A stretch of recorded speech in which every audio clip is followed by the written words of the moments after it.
പവിത്രം സീരിയലിന്റെ latest episode review ആണ് പറയുന്നത്. അങ്ങനെ വിക്രമിന്റെ വീട് കത്തിച്ചതിന് ശേഷം പിറ്റേ ദിവസം രാവിലെ തന്നെ വാസവൻ അങ്ങോട്ടേക്ക് വരികയാണ്. വാസവൻ വന്നിട്ട് സുധാകര മാഷിന്റെ മുഖത്ത് നോക്കിയിട്ട് ഇങ്ങനെ കളിയാക്കുന്നതും കേട്ടുകൊണ്ടായിരിക്കട്ടെ വിക്രം അങ്ങോട്ടേക്ക് വരുന്നത്. വിക്രം വന്ന് പറഞ്ഞിട്ട്, താൻ ഇത്രയൊക്കെ ചെയ്തു വെച്ചിട്ട് പിന്നെന്താ കളിയാക്കാൻ ഇങ്ങോട്ടേക്ക് വരുന്നോ? ഞാൻ നിങ്ങളെ കണ്ടത് ഇവിടെ വെച്ചായി പോയി, അല്ലെങ്കിൽ പിന്നെ നിങ്ങൾ ഞാൻ എന്നൊക്കെ പറഞ്ഞ് വിക്രം ദേഷ്യപ്പെട്ടിരുന്ന് വന്നിട്ട് വാസവന്റെ കൊളറിനങ്ങ് കയറി പിടിക്കും. അന്നേരം സുധാകര മാഷിന് ദേഷ്യം വന്നുകൊണ്ടതിന് സുധാകര മാഷ് പറഞ്ഞിട്ട്, വിക്രം നിന്നോട് വിടാനല്ലേ പറഞ്ഞത് എന്ന് പറയും. ആ സമയത്തിന് വിക്രം ഒന്നും മിണ്ടാതെ നിൽക്കുന്ന സമയത്തിന് വേദ അങ്ങോട്ടേക്ക് വന്നിട്ട് വിക്രം എന്നങ്ങ് വിളിക്കണ്. അതോടുകൂടി തന്നെ വിക്രം ഇങ്ങനെ വേദയെ നോക്കും. എന്നാൽ ഇത്രയൊക്കെ താൻ കഷ്ടപ്പെട്ടിട്ട് ചെയ്തിട്ട് പോലും വേദയ്ക്ക് യാതൊരുവിധ പോറലും ഏറ്റില്ലല്ലോ എന്നൊക്കെ ചിന്തിച്ച് വേദയെ കാണുന്ന സമയത്തിന് വാസവന് ഭയങ്കര അങ്ങ് ദേഷ്യം ഇരട്ടിക്കാണ്. വേദ വന്നിട്ട് വിക്രമിനോട് പറഞ്ഞിട്ട്, വേണ്ട വിക്രം, ഇനി ഇതിന്റെ പേരിൽ ഒരു പ്രശ്നമുണ്ടാക്കല്ലേ, അല്ലെങ്കിലും ഇത് ചെയ്തത് ഇയാളാണെന്ന് നിങ്ങൾക്ക് ഉറപ്പിച്ചു പറയാൻ പറ്റുമോ? അന്നേരം വിക്രത്തിന് അങ്ങ് ദേഷ്യം വന്നിട്ട് വാസവന്റെ ഷർട്ടിൽ നിന്നങ്ങ് പിടിവിടുന്നുണ്ടെന്ന് മാത്രമല്ല വേദയോട് ദേഷ്യപ്പെടുന്നിട്ട് പറയുന്നത്, ഈ കാര്യത്തിൽ നീ ഇടപെടാൻ നിൽക്കണ്ട.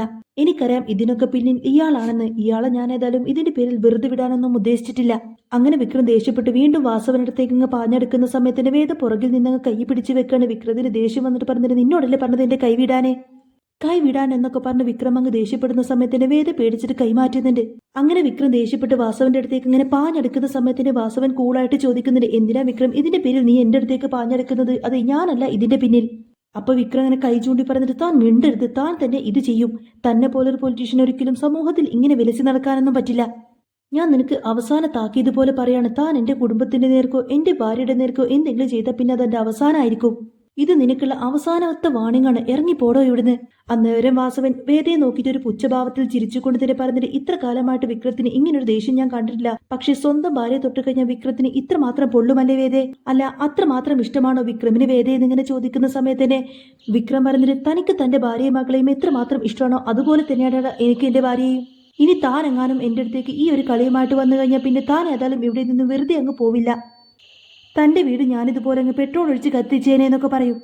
എന്നെ കൊണ്ട് നീ അത് ചെയ്യിപ്പിക്കരുത് എന്നൊക്കെ പറയുന്ന സമയത്തിന്റെ വാസവൻ ദേഷ്യപ്പെട്ട് പറഞ്ഞിട്ട്, എല്ലാം ഇവിടെ വെച്ച് അവസാനിപ്പിക്കുന്ന വിക്രം നിനക്ക് നല്ലത്. അങ്ങനെ വാസവൻ ദേഷ്യപ്പെട്ട് അവിടെ നിന്നങ്ങ് പോകുന്നതോടുകൂടി തന്നെ അവിടെ കൂടി നിന്നവരെല്ലാം അകത്തേക്ക് കയറി പോവും. വിക്രമും വേദയും തനിച്ച് അവിടെ നിൽക്കുമായിരിക്കും. ഇതും കണ്ടുകൊണ്ട് തന്നെ നന്ദിനി അവിടെ നിൽക്കുന്നുണ്ട്. വേദ പറഞ്ഞിട്ട്, നിങ്ങൾ ആദ്യമായിട്ടാണ് ഇയാളുടെ മുന്നിൽ വെച്ച് ഞാൻ നിങ്ങളുടെ ഭാര്യയാണെന്ന് അംഗീകരിച്ചത്. ദേഷ്യത്തിലാണെങ്കിലും നിങ്ങൾ അങ്ങനെ പറഞ്ഞത് കേട്ടപ്പോൾ എനിക്ക് എത്രമാത്രം സന്തോഷമായി എന്നറിയോ? അന്നേരം വിക്രം ദേഷ്യപ്പെട്ട് ചോദിക്കുന്നത്, പിന്നെ ഞാൻ അവനോട് എന്ത് പറയണമായിരുന്നു? നീ എന്റെ ചേച്ചിയാണെന്ന് പറയണോ, അതോ നീ എന്റെ അമ്മയാണെന്ന് പറയണോ? അന്നേരം വേദ ഒരു ചെറു പുഞ്ചിരിയോട് കൊടുത്തിന് വിക്രത്തിനോട് പറഞ്ഞിട്ട്, വിക്രം, നിങ്ങൾ ഇനി എന്നിൽ നിന്നൊന്നും മറച്ചു വെക്കണ്ട. നിങ്ങളുടെ മനസ്സിൽ എനിക്കൊരു ഭാര്യയുടെ സ്ഥാനമുണ്ട്. നിങ്ങൾ ശരിക്കും എന്നെ ഭാര്യയായിട്ട് അംഗീകരിച്ചിട്ടുണ്ടെന്നുള്ള കാര്യം എനിക്ക് മനസ്സിലായി വിക്രം.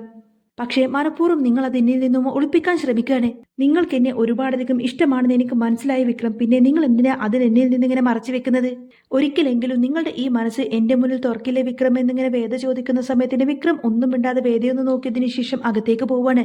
വിക്രത്തിന്റെ മനസ്സിലാണെങ്കിൽ വേദയോട് കുന്നോളം സ്നേഹമായിരിക്കും. പക്ഷേ അത് പുറമെ കാണിക്കാനുള്ള ഈഗോ കാരണമായിരിക്കട്ടെ വിക്രം ഇങ്ങനെയൊക്കെ പെരുമാറുന്നത്. വേദ അങ്ങ് തിരിഞ്ഞു നോക്കുന്ന സമയത്തിന് നന്ദിനി അവിടെ നോക്കി നിൽക്കുന്നതൊക്കെ കാണാട്ടോ. വേദക്ക് അങ്ങ് ദേഷ്യം വരെയാണ്. വേദ നേരെ നന്ദിന്റെ അടുത്തേക്ക് ചെന്ന് ചോദിക്കുന്നുണ്ട്, ഓ, ഞാനും വിക്രമും തമ്മിൽ സംസാരിക്കുന്നതെല്ലാം തന്നെ നന്ദിനി അടുത്ത് ഒളിഞ്ഞു നിന്ന് കേട്ടു അല്ലേ? നന്ദിനി പറഞ്ഞിട്ട്, അയ്യോ, ഞാനൊന്നും കേട്ടതൊന്നുമില്ല. ഞാൻ ഇങ്ങോട്ടേക്ക് വന്നപ്പോൾ പെട്ടെന്ന് നിങ്ങളെ കണ്ടതാന്ന് പറയുന്ന സമയത്തിന് വേദ പറഞ്ഞിട്ട്, ഏതായാലും നന്ദിനി അടുത്ത് എല്ലാം കേട്ടല്ലോ, നന്ദിനി അടുത്തേക്കെല്ലാം മനസ്സിലായല്ലോ. ഇവിടെ കാണുന്ന വിക്രമല്ല യഥാർത്ഥത്തിൽ വിക്രം എന്നിങ്ങനെ ചിരിച്ചുകൊണ്ട് പറയാണ്. അപ്പൊ നന്ദിനി പറഞ്ഞിട്ട്, ഓ പിന്നെ അവൻ ചിലപ്പോ ഇങ്ങനെയൊക്കെ തന്നെയാണ്, ഇതൊന്നും കണ്ടിട്ട് നീ സന്തോഷിക്കണ്ട. അന്നേരം വേദ ചോദിക്കുന്നുണ്ട്, നന്ദിനി അടുത്തേക്ക് എന്തറിയാമെന്നായി പറയുന്നത്? പുറമെ ഇങ്ങനെ വിക്രം ദേഷ്യം കാണിക്കുന്നുണ്ടെങ്കിൽ പോലും എന്നോട് ഇങ്ങനെ ദേഷ്യം കാണിക്കുന്നതൊക്കെ നിങ്ങളുടെ മുന്നിൽ മാത്രമാണ്. പുറമെ മാത്രമേ വിക്രം എന്നോട് ദേഷ്യം കാണിക്കാറുള്ളൂ. പക്ഷെ ഞാനും വിക്രമും മാത്രമുള്ളപ്പോൾ വിക്രം ഒരിക്കലും ഇങ്ങനെയൊന്നുമല്ല. ഞങ്ങൾ രണ്ടുപേരും നല്ല സ്നേഹത്തിലാ. സത്യം പറഞ്ഞാൽ ഞാനും വിക്രമും ഇപ്പോഴും പ്രണയിച്ചുകൊണ്ടിരിക്കുകയാണ്. ഞങ്ങൾക്കിടയിൽ ഞങ്ങൾ പോലും അറിയാതെ പെട്ടെന്നുണ്ടായൊരു പ്രണയം. അതെ, ഞാൻ എന്റെ വിക്രമിനെയും വിക്രം എന്നെയും അഗാധമായിട്ട് പ്രണയിക്കുന്നുണ്ട്. ആ കാര്യം അറിയാമോ നന്ദിനി അടുത്തേക്ക് ഇങ്ങനെ വേദ ചോദിക്കുന്ന സമയത്തിന് നന്ദിനിക്കൊന്നും മനസ്സിലാവാതെ ഇങ്ങനെ വായും പൊളിച്ച് അന്തം വിട്ട് നിൽക്കുകയാണ്. അങ്ങനെ വേദ നേരെ കിച്ചണിലേക്ക് പോകുന്ന സമയത്തിന് ശ്രീജയത്തി അവിടെ ജോലി ചെയ്തുകൊണ്ടിരിക്കുകയായിരിക്കും. വേദയെ കാണുന്ന സമയത്തിന് ശ്രീജ പറയുന്നത്, മോള് പറഞ്ഞതുകൊണ്ട് മാത്രമാണ് വിക്രം അയാളെ ഉപദ്രവിക്കാതെ പോയത്. അല്ലെങ്കിൽ പിന്നെ ഇവിടെ എന്ത് സംഭവിച്ചേനെ അല്ലമ്മയെന്നൊക്കെ ഇങ്ങനെ ശ്രീജ ചോദിക്കുന്ന സമയത്തിന് കമലമ്മ ഒന്നും മിണ്ടാതെ വേദയെ ഇങ്ങനെ നോക്കുന്നുണ്ട്. കമലമ്മയുടെ മനസ്സിൽ വേദയോട് ഒരുപാടധികം സ്നേഹമുണ്ടെങ്കിലും അതൊന്നും ഇപ്പൊ പുറമെ പ്രകടിപ്പിക്കുന്നില്ല. പിന്നീട് അങ്ങനെ വിക്രം ഏതായാലും നേരെ വർക്ക്ഷോപ്പിലേക്ക് പോകുന്നുണ്ട്. എന്നിട്ട് വീട്ടിൽ നടന്ന കാര്യങ്ങളെല്ലാം തന്നെ അവിടെ കൂട്ടുകാരോടൊക്കെ പറഞ്ഞു കൊടുക്കും. അന്നേരം അത് കേൾക്കുമ്പോൾ അനിയൻകുട്ടി ചോദിക്കുന്നത്, നിന്റെ സ്വഭാവം വെച്ചിട്ട് നീ അവരെ രണ്ട് വീക്കേണ്ടതാണല്ലോ എന്ന് ചോദിക്കും. അല്ല, വാസവനെ മുന്നിൽ കണ്ടപ്പോ പിന്നെ നിനക്ക് എന്ത് പറ്റി? അല്ല, വേദ അറിഞ്ഞതുകൊണ്ട് മാത്രമല്ലേ നീ അവരെ വെറുതെ വിട്ടത്? അന്നേരം വിക്രത്തിന് ദേഷ്യം വന്നിട്ട് പറഞ്ഞിട്ട്, അവളാണ് ഇതിനെല്ലാത്തിനും കാരണം. അവൾ എന്നെ പെട്ടെന്ന് പുതിയൊരു മനുഷ്യനാക്കാൻ ശ്രമിക്കുകയാണ്. അതൊന്നും ഒരിക്കലും നടക്കാൻ പോകുന്നില്ല. ഞാൻ അവളുടെ കഴുത്തിലെ താലി പോലും പൊട്ടിച്ചെടുക്കാൻ ശ്രമിച്ചതാ, പക്ഷേ അതും നടന്നില്ല. ആ സമയത്താണ് കറക്റ്റ് സമയത്ത് ശ്രീനിവാസൻ സാർ അങ്ങോട്ടേക്ക് വന്നത്. അല്ലെങ്കിൽ പിന്നെ കാലാകാലം അവൾ അവളുടെ വീട്ടിൽ തന്നെ ഇരിക്കുമായിരുന്നു എന്നൊക്കെ ഇങ്ങനെ ദേഷ്യത്തിൽ പറയാണ് വിക്രം. അപ്പോൾ ജോസഫ് ഏട്ടൻ പറഞ്ഞിട്ട്, നീ അങ്ങനെ അങ്ങ് പറയല്ലേ വിക്രം. ഇനിയിപ്പോൾ ആരെതിർത്താലും നിനക്ക് വേദയെ അത്രമാത്രം ഇഷ്ടമല്ല എന്നുണ്ടെങ്കിൽ നീ ഇത്ര കാലം ഇപ്പോഴും അവളെ നിന്റെ വീട്ടിലിങ്ങനെ താമസിപ്പിക്കില്ലായിരുന്നല്ലോ.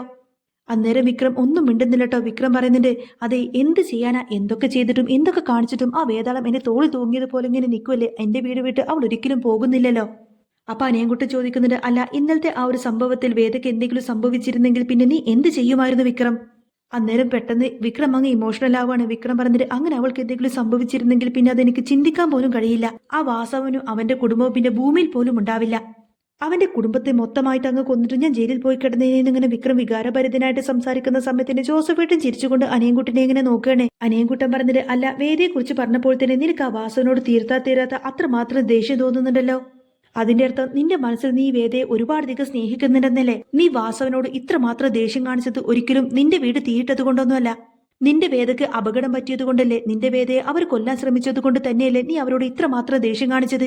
അല്ലെങ്കിൽ പിന്നെ നീ ഒരിക്കലും നിന്റെ അച്ഛന്റെ മുന്നിൽ വെച്ച് അയാളോട് അങ്ങനെയൊന്നും സംസാരിക്കില്ലായിരുന്നു. അയാളൊരിക്കലും അങ്ങനെയൊന്നും പെരുമാറില്ലായിരുന്നു.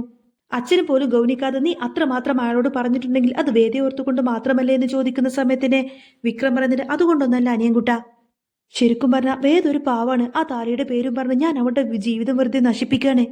ഞാൻ ഒരിക്കലും നന്നാവില്ല എന്നറിഞ്ഞിട്ട് പോലും പാവം അവൾ എന്നെ ഇങ്ങനെ നന്നാക്കാൻ ശ്രമിച്ചുകൊണ്ടേയിരിക്കുകയാണ്. ഞാൻ ഇനി ആ കാര്യം എങ്ങനെ അവളെ പറഞ്ഞ് മനസ്സിലാക്കും അതെനിക്കറിയില്ല എന്നിങ്ങനെ വിഷമത്തോടുകൂടെ പറയാട്ടോ വിക്രം. അന്നേരം മനയൻകുട്ടി ചോദിക്കുന്നുണ്ട്, ഇത്ര കാലം നിനക്ക് വേദയോട് ദേഷ്യം കൊണ്ടുള്ള വെറുപ്പായിരുന്നു, ഇപ്പതേ ഇഷ്ടം കൊണ്ടുള്ള വെറുപ്പാണ്. അതുകൊണ്ടല്ലേ നീ ഇങ്ങനെ ഓരോ കാര്യങ്ങളൊക്കെ പറഞ്ഞ് ഒഴിഞ്ഞു മാറുന്നത് വിക്രം എന്നിങ്ങനെ ചോദിക്കും. ആ സമയത്തിന് വിക്രം ഒരു കള്ളച്ചിരിയോടുകൂടി തന്നെ അനിയൻകുട്ടിനെ നോക്കി ചിരിക്കണേ.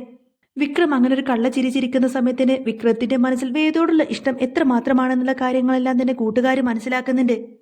അനിയൻകുട്ടൻ പറഞ്ഞത്, ഏതായാലും ഞങ്ങൾക്കൊരു കണക്കിന് സമാധാനമായി. നീ അങ്ങനെ ആദ്യമായിട്ട് ജീവിതത്തിൽ ഒരു പെണ്ണിനെ സ്നേഹിച്ചു തുടങ്ങി. അത് നീ ഏറ്റവും കൂടുതൽ വെറുത്തിരുന്ന ആ വേദയെ തന്നെയാണല്ലോടാ.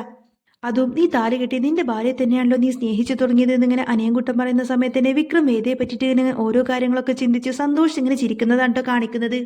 എന്നാൽ ഇവിടെ നടന്ന കാര്യങ്ങളെല്ലാം തന്നെ വേദക്ക് ഇങ്ങനൊരു അപകടം പറ്റിയെന്നുള്ള കാര്യങ്ങളെല്ലാം തന്നെ വേദയുടെ വീട്ടുകാരറിയുന്നുണ്ട്. ശ്രീകാന്ത് ഈ കാര്യം വിളിച്ച് ശങ്കരനാരായണനോടും മുത്തശ്ശിയോടും പത്മത്തിനോടും അങ്ങനെ എല്ലാവരോടും ഈ ഒരു കാര്യം പറയും. ഇന്നലെ രാത്രി വിക്രത്തിന്റെ വീടിന് കുറച്ച് പേര് വന്നിട്ട് ആരോ വന്നിട്ട് തീയിട്ടു. അത് വിക്രത്തിന്റെ വീട് മാത്രമായിട്ടല്ല, വേദ കിടക്കുന്ന ആ ഒരു ഭാഗം മാത്രമായിട്ട്. ഇത് ശരിക്കും വിക്രത്തിനോട് വേദയോട് ദേഷ്യമുള്ള ആരോ ചെയ്തതായിരിക്കില്ലേ. ഇത് കേൾക്കുന്ന സമയത്തിന് മുത്തശ്ശി ആകങ്ങ് കുഴഞ്ഞു പോവാണ്. ശങ്കരന് ഒട്ടും തന്നെ സഹിക്കാൻ കഴിയുന്നില്ല തന്റെ മോൾക്ക് ഇങ്ങനൊരു അപകടം പറ്റിയെന്നറിഞ്ഞിട്ട്. ശ്രീകാന്ത് പറഞ്ഞിട്ട്, ഭാഗ്യത്തിന് മാത്രം ഇപ്പൊ നമ്മുടെ വേദമോൾക്കൊന്നും സംഭവിച്ചിട്ടില്ലെന്നാ പറഞ്ഞു കേട്ടത്. എന്തോ ഒരു ഭാഗ്യം കൊണ്ട് മാത്രമാണ് നമ്മുടെ വേദമോള് രക്ഷപ്പെട്ടത്. ആ വിക്രമിന്റെ കൂടെയുള്ള ജീവിതം വേദമോൾക്ക് ഒട്ടും തന്നെ സുരക്ഷിതമല്ല. ഇനിയും അവൾ അവന്റെ കൂടെ തന്നെ ജീവിച്ചു കഴിഞ്ഞാൽ പിന്നെ ഒരു പക്ഷേ നമുക്ക് നമ്മുടെ വേദമോളെ തന്നെ നഷ്ടപ്പെട്ടെന്നിരിക്കും. ശ്രീകാന്തിന്റെ വാക്ക് കേൾക്കുന്ന സമയത്തിന്റെ ശങ്കരനാരായണനും മുത്തശ്ശിയൊക്കെ ഇങ്ങനെ ആകെ ഞെട്ടലോടെ നിൽക്കുകയാണ്. എന്നിട്ട് ശ്രീകാന്ത് പറഞ്ഞിട്ട്, ഇനി ഒരു പക്ഷേ ഇത് വിക്രം തന്നെ മനഃപൂർവ്വം ചെയ്തതാണോ എന്ന് ആര് കണ്ടു. വിക്രമിന്റെ മനസ്സിൽ ഇപ്പോഴും വേദയോട് നല്ല ദേഷ്യവും വൈരാഗ്യമൊക്കെ ഉണ്ട്. ഇനിയിപ്പോ വേദയെ ഒഴിവാക്കാൻ വേണ്ടിയിട്ട് വിക്രം തന്നെ മനഃപൂർവ്വം ഇത് ചെയ്തതാണോ എന്ന് ആർക്കറിയാമെന്നിങ്ങനെ ശ്രീകാന്ത് ചോദിക്കുന്ന സമയത്തിന് ശങ്കരനാരായണ മുത്തശ്ശിയും ആകെ ഞെട്ടിപ്പോവാണ്. വേദമോൾക്ക് എന്തെങ്കിലും സംഭവിക്കുമോ എന്നൊക്കെ ചിന്തിച്ചുകൊണ്ടായിരിക്കട്ടെ മുത്തശ്ശിയും പത്മം ഭയക്കുന്നത്. മുത്തശ്ശി പറഞ്ഞിട്ട്, തൽക്കാലം ഇപ്പൊ ഏതായാലും വേദമോളുടെ വീട്ടിലേക്ക് പോവണ്ട. നമ്മൾ അങ്ങോട്ടേക്ക് ചെന്ന് കഴിഞ്ഞാൽ പിന്നെ വേദക്ക് അതിന്റെ പേരിൽ എന്തെങ്കിലും സംശയം തുടങ്ങും. അതുകൊണ്ട് തന്നെ നമുക്ക് കമലത്തിനെ ഇങ്ങോട്ടേക്ക് വിളിപ്പിക്കാം. എന്നിട്ട് നമ്മുടെ മകളെ ഇങ്ങോട്ടേക്ക് ജീവനോടെ തന്നെ തിരിച്ചു തരണമെന്ന് നമുക്ക് കമലത്തിനോട് അപേക്ഷിക്കാം. അന്നേരം പത്മം അതിനെ സമ്മതിച്ചുകൊണ്ട് തന്നെ കമലമ്മയെ മാത്രമായിട്ട് വേദയുടെ വീട്ടിലേക്ക് വിളിപ്പിക്കുന്നുണ്ട്. കമലമ്മ വീട്ടിലേക്ക് തനിച്ചു വന്നതിന് ശേഷം പത്മം പറഞ്ഞിട്ട്, ഇന്നലെ നിങ്ങളുടെ വീട്ടിൽ വെച്ച് നടന്ന സംഭവങ്ങളെല്ലാം തന്നെ ഞങ്ങൾ അറിഞ്ഞു. ഞങ്ങളെല്ലാവരും പേടിച്ചതുപോലെ തന്നെ എല്ലാം സംഭവിക്കുകയാണ്. ഞങ്ങളുടെ മോളുടെ ജീവിതം മാത്രമല്ല, ഞങ്ങളുടെ മോളുടെ ജീവൻ പോലും ഇപ്പൊ ആപത്തിലാണ് കമലം. അതുകൊണ്ട് എങ്ങനെയെങ്കിലും ഞങ്ങളുടെ പൊന്നു മോളെ വിട്ടുതരണം. അതിനു വേണ്ടിയിട്ട് നിങ്ങൾ എന്തെങ്കിലും ചെയ്യണമെന്നൊക്കെ പറഞ്ഞ് പത്മ ഇങ്ങനെ കമലത്തിനോട് അപേക്ഷിക്കുന്നതും കാണിച്ചുകൊണ്ടാണ് കേട്ടോ എപ്പിസോഡ് പൂർണ്ണമാവുന്നത്. അപ്പോൾ നിങ്ങൾക്ക് ഈ ഒരു ചാനൽ ഇഷ്ടമാവുകയാണെങ്കിൽ സബ്സ്ക്രൈബ് ചെയ്യാനും സപ്പോർട്ട് ചെയ്യാനൊന്നും മറക്കരുത്.